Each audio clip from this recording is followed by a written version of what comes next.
welcome to another episode of Mavens of Manufacturing. Today's guest is Heather Ferguson, and she is the CEO of QRT Consulting Group.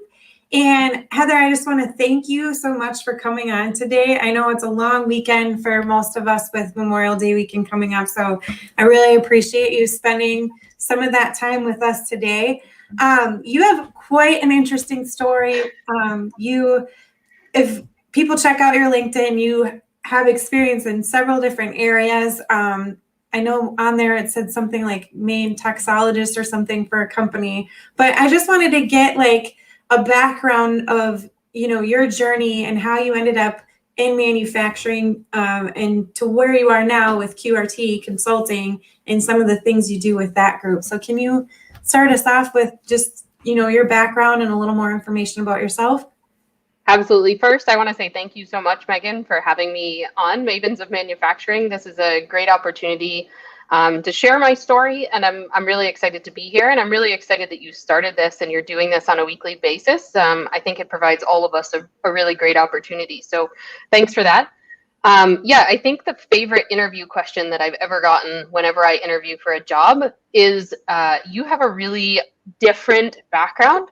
How did you get here, or what is your story on how you got here? And so I have a PhD in toxicology. I graduated from undergrad without really knowing what I wanted to do. I've managed a horse farm. I taught elementary school.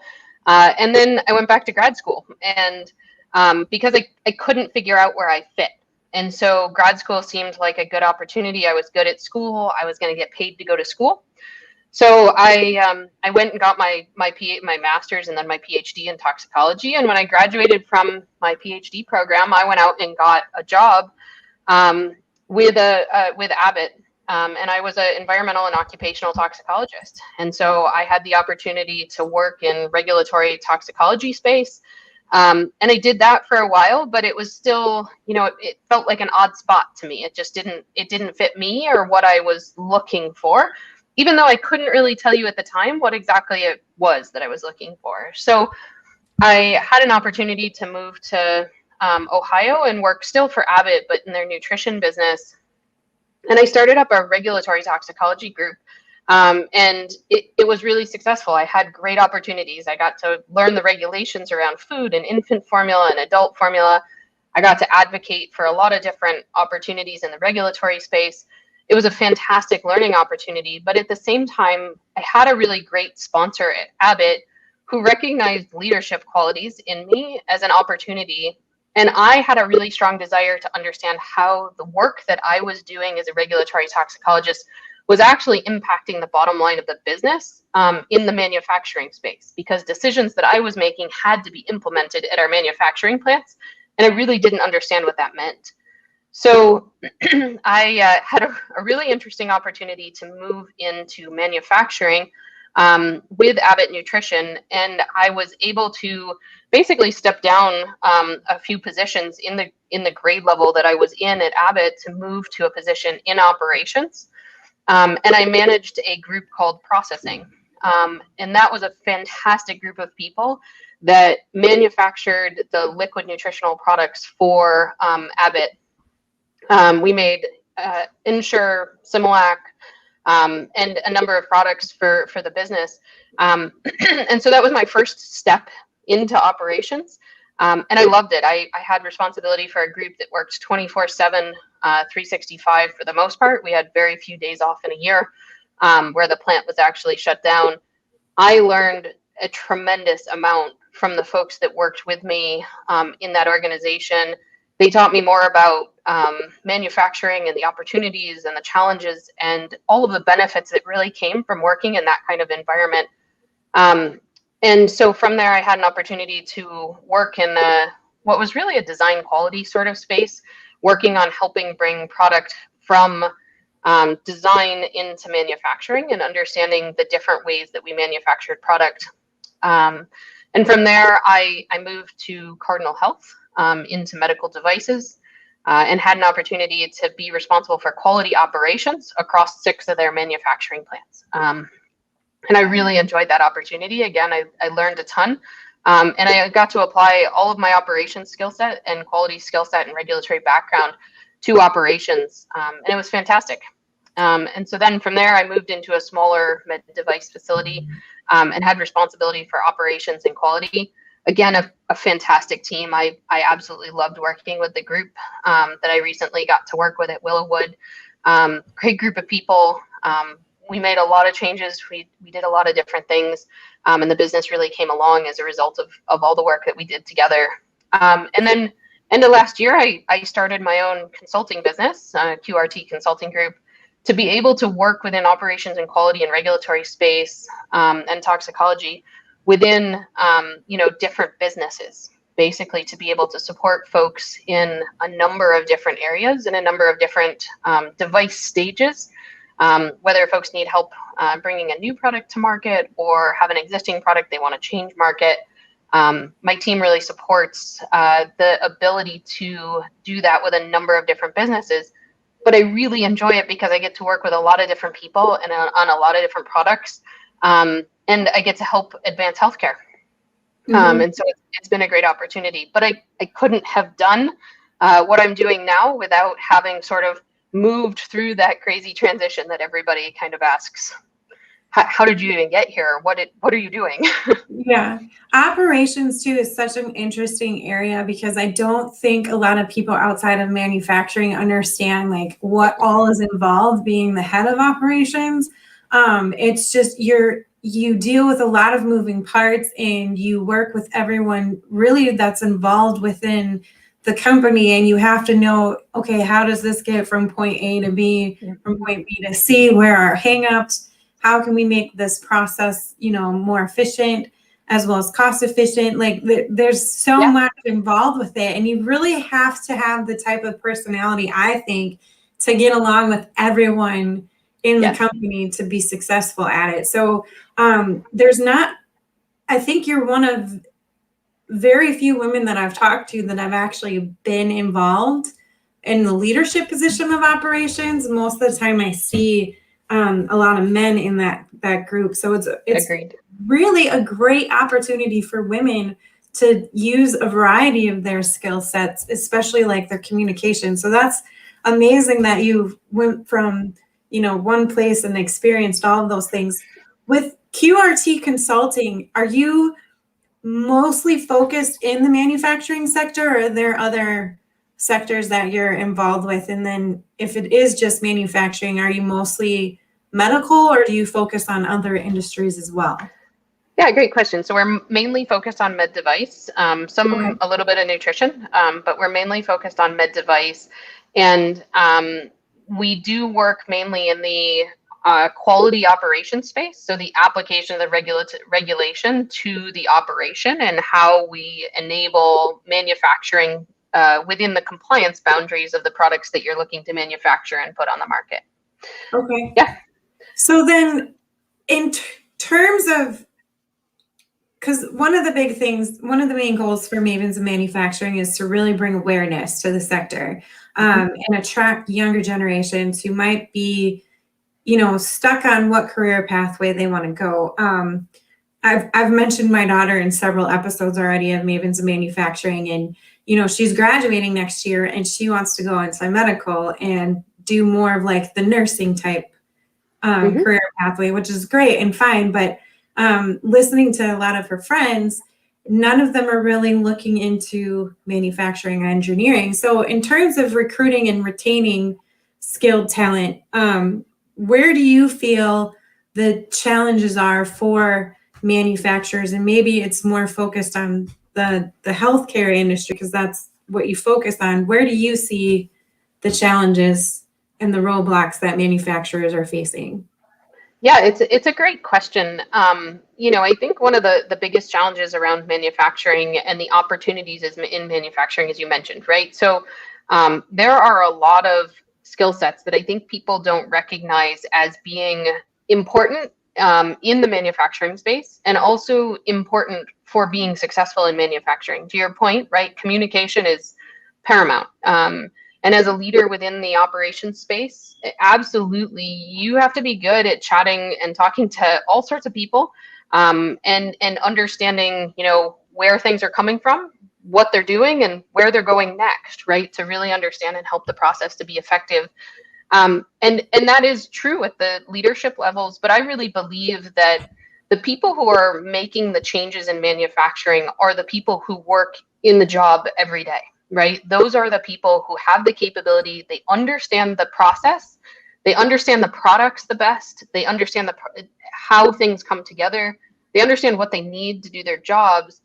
And so one piece is we have to do a really good job of understanding the people that work in the manufacturing environment, because they're the ones who are most able to help us understand what we can do better, how we can improve the process, what makes process flow more effective, what tools they need to do their jobs. And so from an innovation perspective, I think we really need to do a great job of engaging everybody who works within the manufacturing plant to help empower them to understand that they are the drivers behind the work that is being done.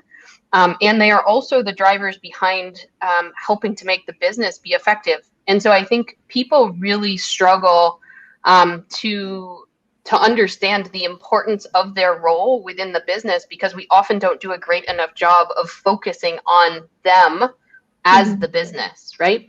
And so I think some of the other challenges are that we don't recruit enough of a diverse workforce from a talent perspective to bring people in and bring opinions in.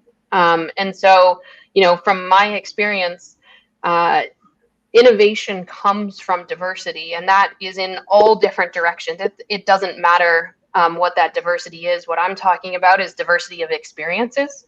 So those could be life experiences, those could be work experiences, those could be whatever, right? It's a variety of experience that really allows us to be more effective and efficient in manufacturing space. And so I think we have to help people to understand that are new to manufacturing what an interesting career it is and what the opportunities are within manufacturing, and how you contribute ultimately to whether it be healthcare or nutrition or whatever the space is, right?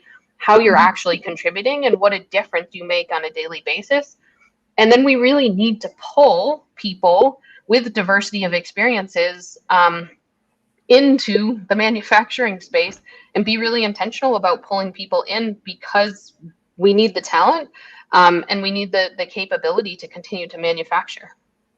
So with QRT Consulting, what are some of the suggestions that you provide with the companies that you work with to help be successful in those areas of, not just diversifying their work environment, but also what sort of, advice would you give leadership too in terms, because as I mentioned before for the promo for this video, and this holds true to, I think, to like parenting as well, like it takes a village, and everybody needs to do their part, not to just talk about manufacturing and all the cool opportunities within it, but, doing their part in recruiting younger generations and, just younger generations in all areas of life. Because I did speak with a gentleman in an episode prior to this, and, even within urban cities of certain neighborhoods, they just don't know that manufacturing is available to them or an opportunity for them to consider. So what sort of tips or advice do you give to people coming to you and, that the companies that you're working with? So I think more from the perspective of, I have the opportunity to work with a number of people, and folks come to me for mentoring questions related to like, how did you get here? How has this been your career path? What have you done? How do you think it's important? And, I have opportunities to interact with young people through some of the other activities that I do.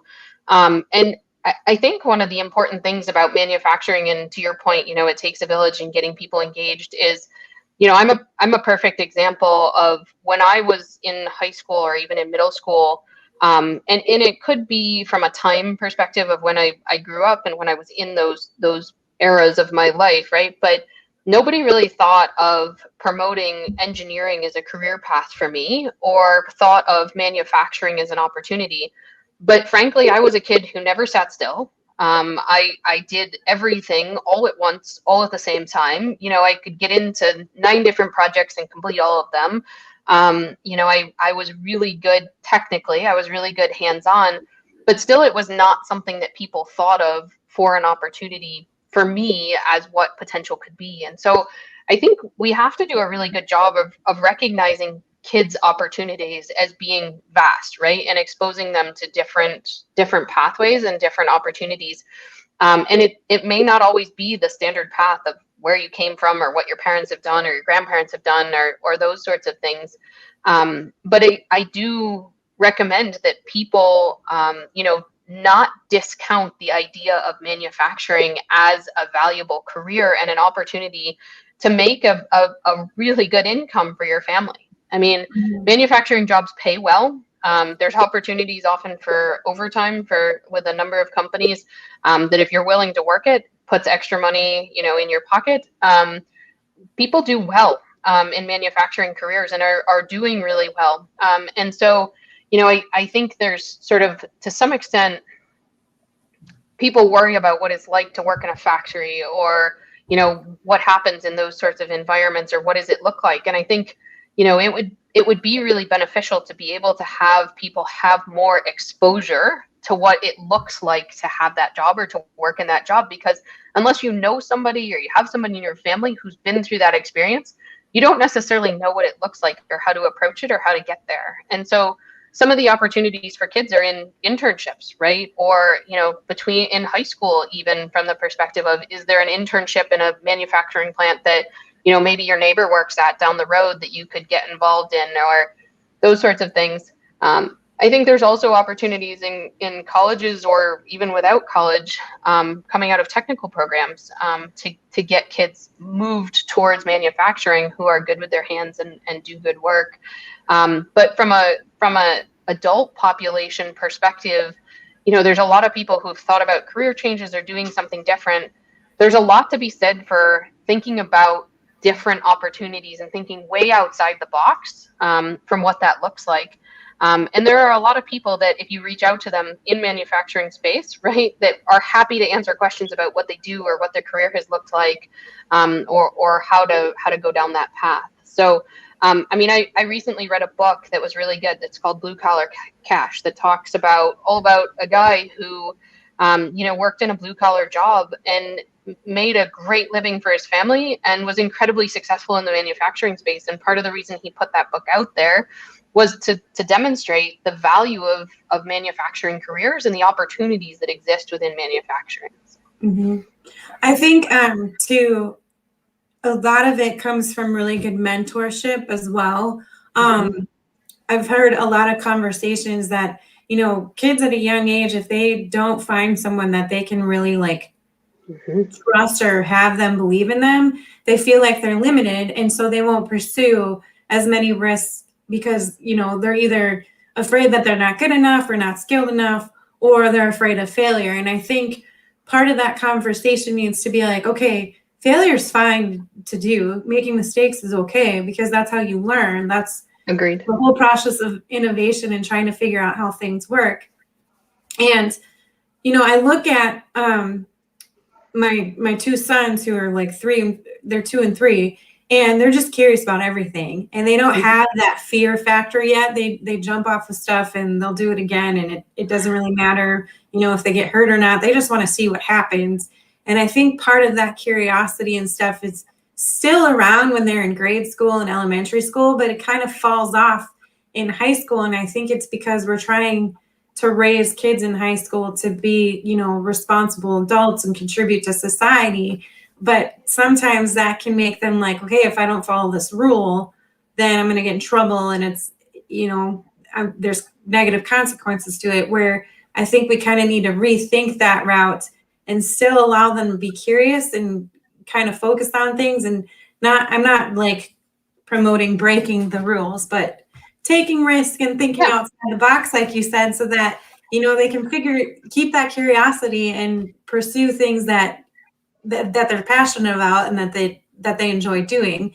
And I think sometimes in high school, because this is where I was in high school, I was always told, okay, you're a great writer, so you need to be a writer, or, you're good at sports, you need to get a scholarship. And it's just like, I don't really find any interest in that, so I think there needs to be a lot of conversations between parents, their kids, whoever's involved in school administration, and even like manufacturers in a community, bring them to the schools and have them do more school events so that they can demonstrate the cool things that they're making.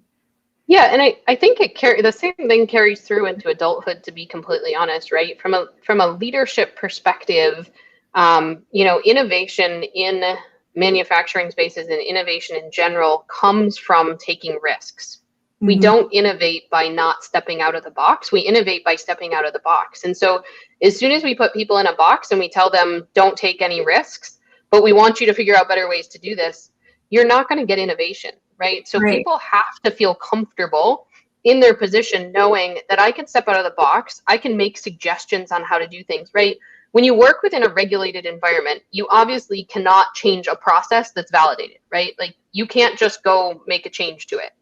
It's not tolerated within the regulation. But what you can do is go, hey, this could be done better. And you go and you talk to your colleagues or you talk to your supervisor and you say, I think we could do this process better. And if we're good in leadership, right, we say, absolutely, let's take it offline and try that and figure out if it really does work better. If it does, let's change the process and implement it, right? Let's make it different. But there's also, even in adulthood, right, there's a bit of lack of tolerance of mistakes that people make. And we're all human. I mean, I don't know about you, but the way I learn and the way I have learned is just like what you were talking about. You learn by making mistakes and you learn by doing things maybe not completely right, but then the next time you know how to do them better. And so if we don't tolerate some level of humanity and mistakes within people, within a workplace, people get anxious, right? They get worried about their job, they get worried about work, about not doing it correctly, about what comes next. And sometimes that builds up a frustration that's enough that people walk away. Or sometimes people are just discouraged from being who they are and bringing their ideas because they're different.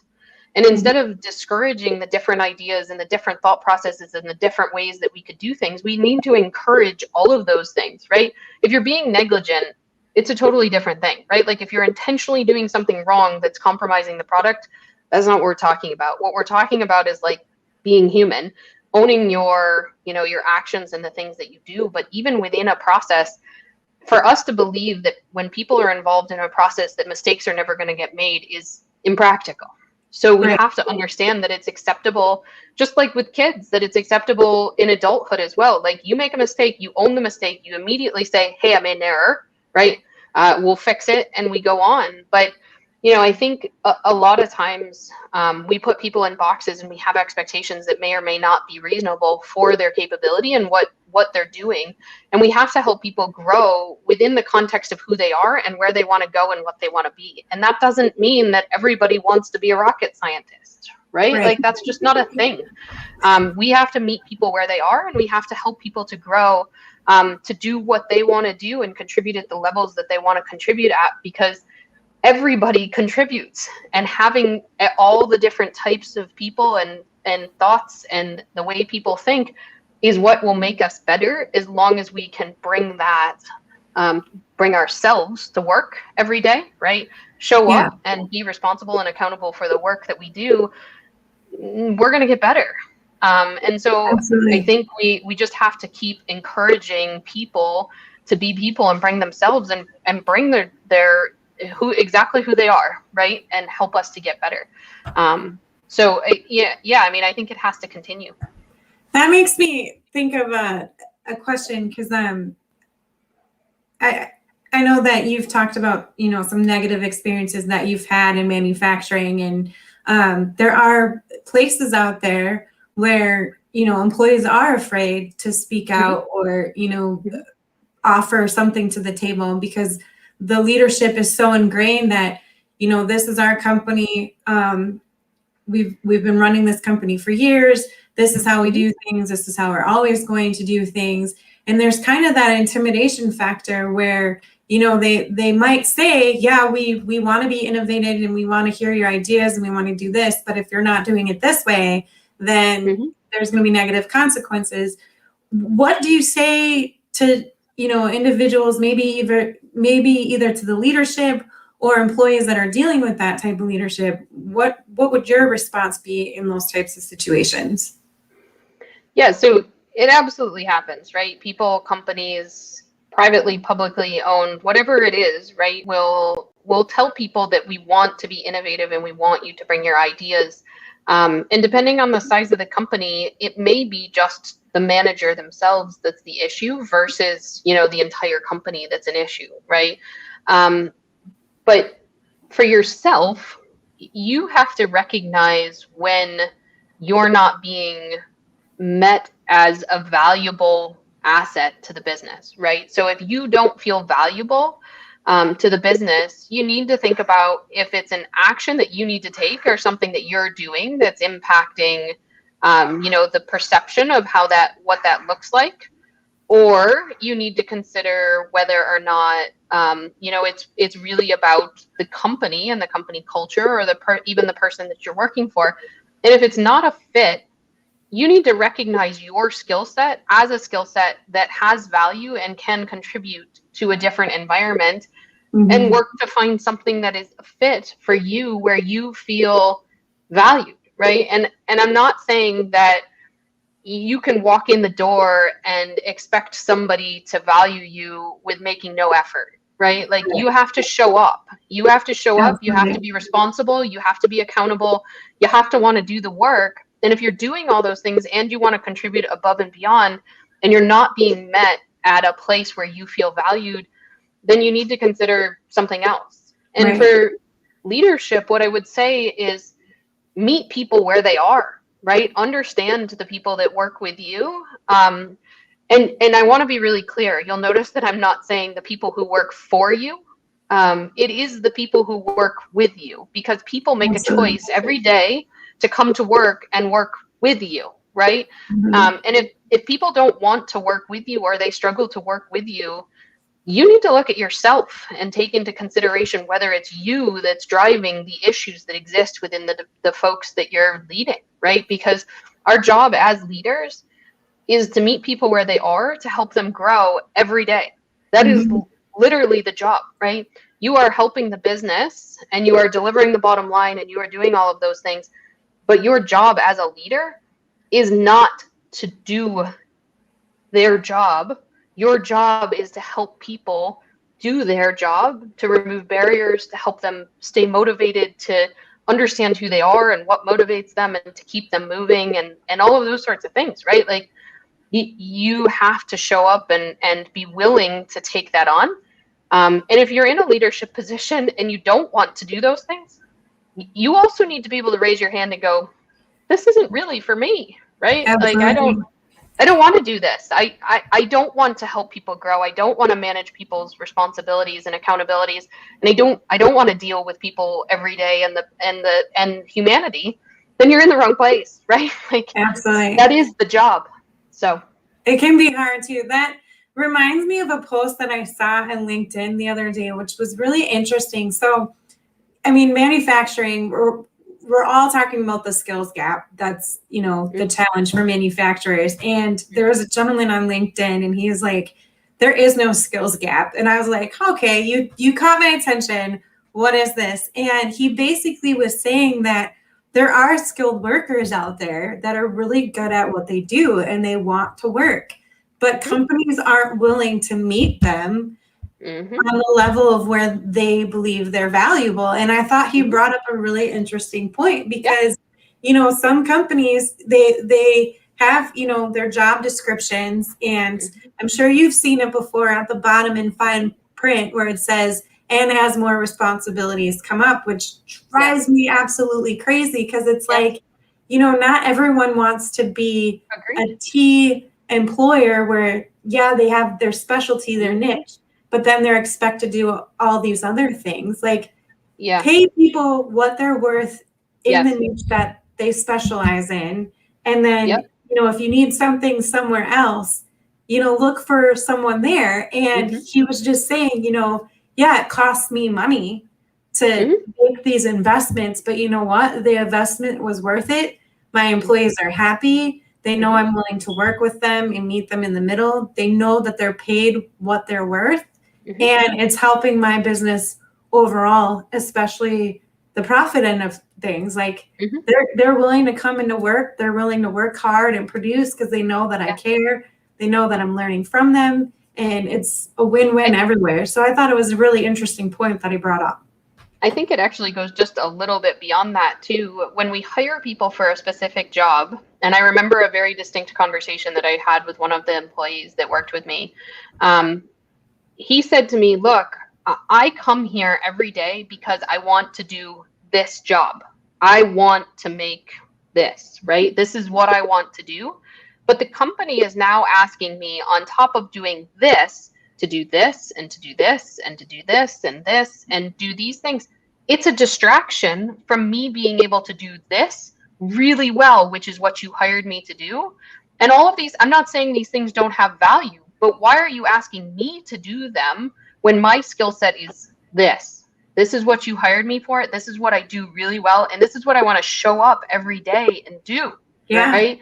And so we have to be really careful too, because the more stuff that you add on top of people and the more you ask of people, when you take away from the technical skill that you hired them to do, you are distracting them from that job. And even though you think you may be making things more efficient, in the end, you're taking away from their capability to execute on what you actually need done to make this.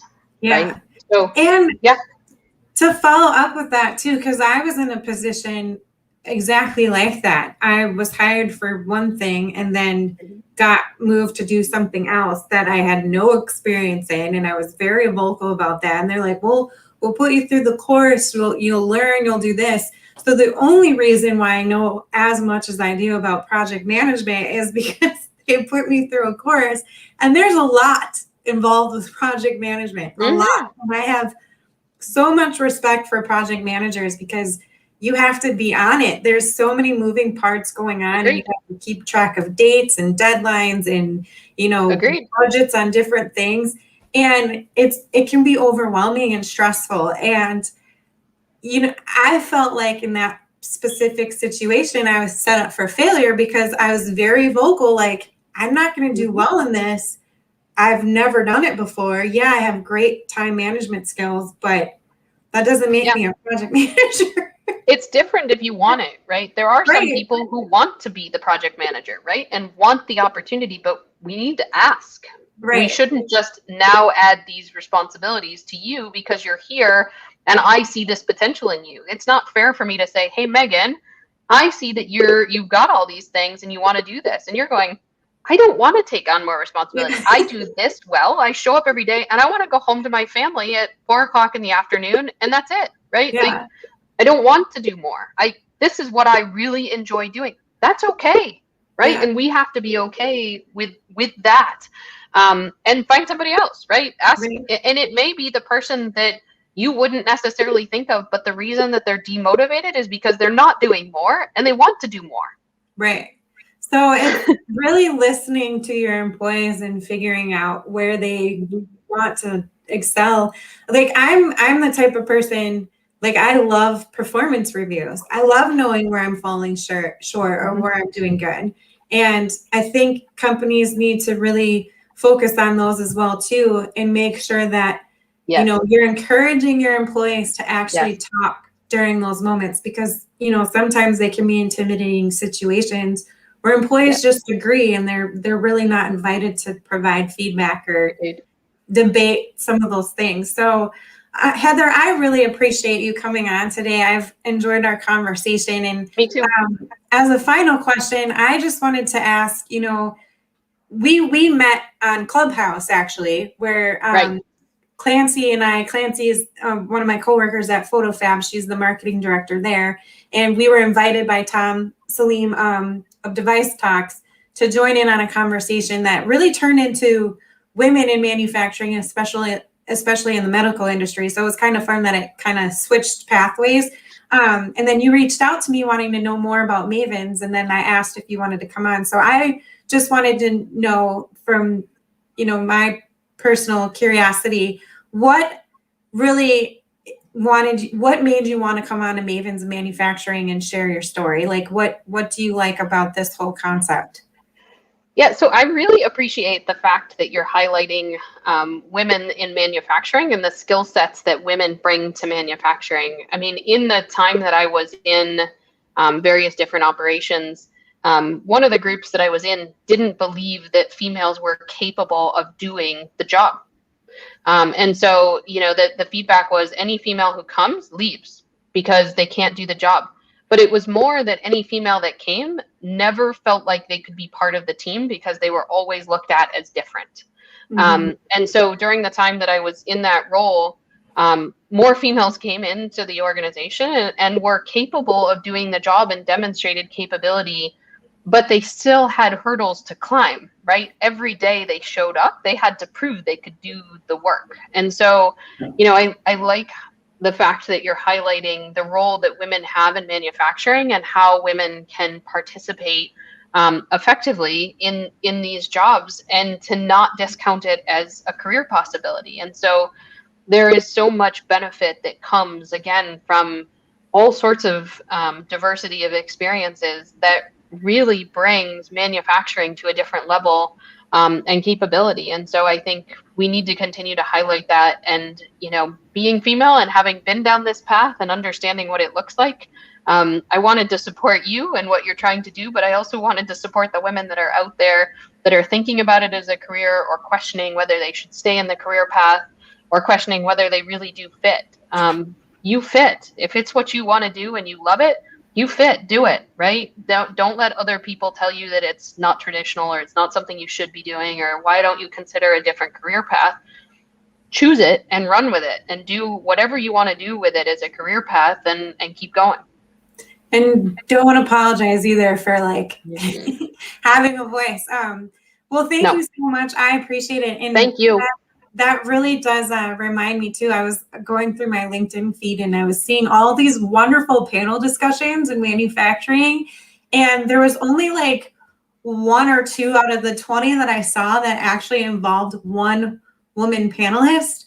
And I mean, there's organizations out there that do focus on women, and they have like all girl panelists, but these conversations, most of them, are just men having the conversation. And I'm not saying there's anything wrong with that, but I'm hoping, some of them watch Mavens and they see the women that I'm talking to, and they're like, oh, she's part of that industry. I didn't know that. I'm going to invite her to have a conversation with us. So that's another one of my goals too, is providing those women panelists for some of those discussions that they're not included on.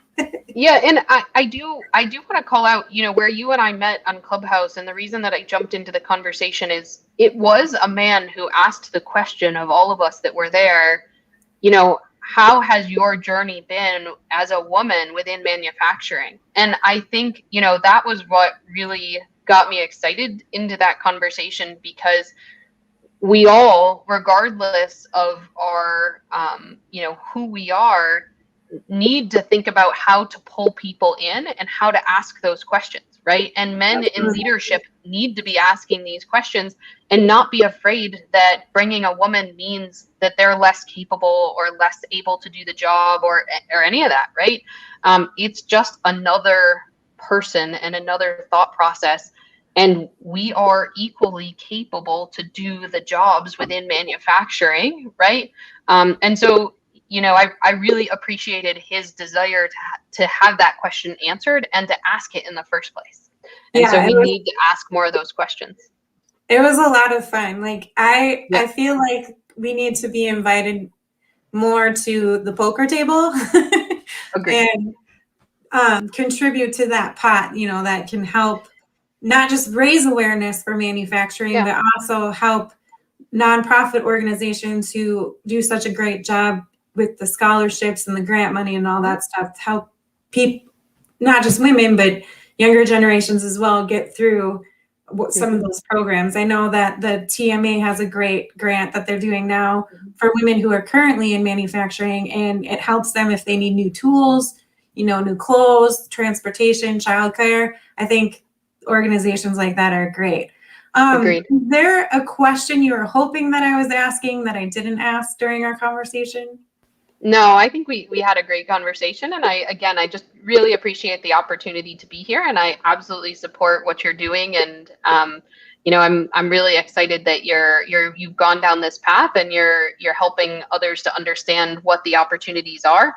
And I just hope it continues to grow and we continue to see more women explore career paths and explore opportunities and stick with career paths, right? Yes, so absolutely. Even young engineers that go into manufacturing plants and look around and go, where's my future, right? Yeah. It's not the easy path. But if you want to be there and you want to make the path, stick with it. Take the path and take the journey. And even though you may have to work harder, it's worth it and at the end of the day. And so I really appreciate the opportunity to share that message.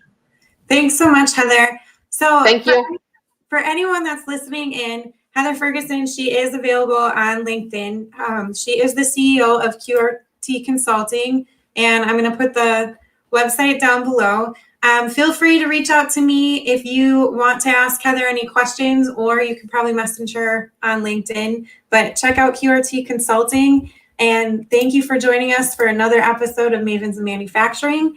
For anyone that wants more information, go to mavensofmanufacturing.com. You can schedule time to have an interview like this set up with me. And enjoy your holiday weekend. It's a long one. Happy Memorial Day, and tune in next time for another episode of Mavens of Manufacturing.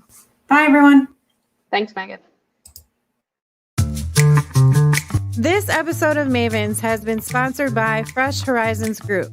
Fresh Horizons Group is a family-run company that was founded on the premise of helping organizations and businesses better tell their story through high-quality branded apparel and promotional items.